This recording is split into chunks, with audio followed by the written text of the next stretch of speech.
नमस्कार मंडळी, आज आपण चमचमीत झणझणीत अशी वांग्याची भाजी करणार आहोत जी खायला खूप टेस्टी लागते। तर त्यासाठी काय करायचं आहे, मी इथे कढईमध्ये 1 चमचा तेल गरम करून घेतलं। त्याच्यामध्ये मुठभर शेंगदाणे घालायचे। ते शेंगदाणे 2-3 मिनिटांपर्यंत परतून घ्यायचं।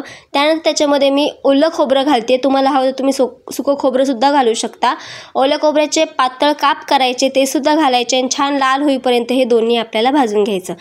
त्यानंतर त्याच कढईमध्ये आपल्याला मी इथे काही खडे मसाले भाजून घेते। त्याच्यामध्ये 2 तमालपत्र, 2 लवंगा, 3 काळी मिरी, 2 अद्रकचे तुकडे घातले। त्याच्यामध्ये मी 7 ते 8 लसणाच्या पाकळ्या घालायच्या आणि एक मध्यम साईजचा कांदा मी स्लाइस करून घेतलेला आहे, तो कांदा घालून घ्यायचा आणि हे चांगलं लाल होईपर्यंत परतून घ्यायचं। त्यानंतर ते काढून थंड करायला ठेवायचं। इथे मी वांगे घेतलेले आहेत। वांग्याचा जो मागचा देठ आहे तो देठ आपल्याला काढून घ्यायचा। देठ काढून झाला की मग आपल्याला वांग्याला मधून अशा चिरा द्यायच्या आहेत। चारी साईडने आपल्याला अशा चिरा पाडून घ्यायचे। त्यात काय अळई वगैरे आहे की नाही ते चेक करायचं व्यवस्थित आणि पाण्यामध्ये टाकायचं, जेणेकरून ते काळं पडू नये यासाठी। आता मिक्सरच्या भांड्यामध्ये जे आपण शेंगदाणे खोबरं भाजून घेतलं होतं ते घालायचं। त्यानंतर जे आपले घरगुती सुके मसाले असतात ते मसाले घालून घ्यायचे। याच्यामध्ये चवीपुरतं मीठ घालायचं, जे बेसिक मसाले असतात तेच, आणि मिक्सरला जाडसर असं आपल्याला हे वाटून घ्यायचं आहे। त्यानंतर त्याच मिक्सरच्या भांड्यामध्ये आपल्याला जे कांदा आणि खडे मसाले आपण जे भाजून घेतले होते ते घालून त्याची पेस्ट तयार करून घ्यायची आहे।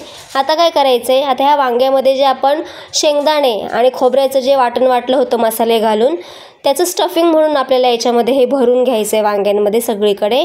कढईमध्ये तेल गरम करून घ्यायचं, त्याच्यावरती त्याच्यामध्ये हे वांगे घालायचे आणि हे वांगे चांगले डाग पडेपर्यंत आपल्याला ह्या तेलामध्ये फ्राय करून घ्यायचे। जवळजवळ 40% आपल्याला हे वांगे तेलामध्ये शिजवून घ्यायचे, म्हणजे आपल्याला त्याच्यानंतर ग्रेव्हीमध्ये शिजवताना आपल्याला जास्त वेळ लागणार नाही। 15 मिनिटांमध्ये आपली भाजी रेडी होते। आता तुम्ही बघू शकता इथे कलरसुद्धा चांगला आलेला आहे। आता मी हे काढून घेते। आता त्याच कढईमध्ये तेल गरम करून त्याच्यामध्ये आपण जे कांद्याचं जे आपण वाटण वाटलं होतं खडे मसाले घालून, ते वाटण घालायचं। व्यवस्थित तेल सुटेपर्यंत परतून घ्यायचं। त्यानंतर जे शेंगदाण्याचं जे उरलेलं वाटण होतं ते वाटण घालायचं। छान असं व्यवस्थित मिक्स करून घ्यायचं। थोडंसं पाणी टाकायचं, जेणेकरून ते मसाले आहे ते मसाले जळणार नाहीत। थोडंसं पाणी घालायचं। छान असं परतून झालं की मग जे आपण वाफवून घेतलेले जे वांगे होते ते वांगे घालायचे। तुम्हाला कितपत पाणी हवं आहे तितपत पाणी घालायचं याच्यामध्ये। आता मी ही भाजी थोडीशी सुक्की करणार आहे, त्याच्यामुळे मी थोड्या पाण्याचा वापर करते। पण जर का तुम्हाला ही भाजी थोडीशी पातळ रस्सेदार हवी असेल तर तुम्ही जास्त पाण्याचा वापर करू शकता। चवीपुरतं मीठ घालायचं। पुन्हा एकदा छान असं ढवळून घ्यायचं आणि एक झाकण ठेवून आपल्याला एक 15 मिनिटांसाठी ही भाजी एकदम लो फ्लेमवरती आपल्याला छान अशी कुक करून घ्यायची आहे। तुम्ही बघू शकता तरीसुद्धा किती छान सुटलेली आहे।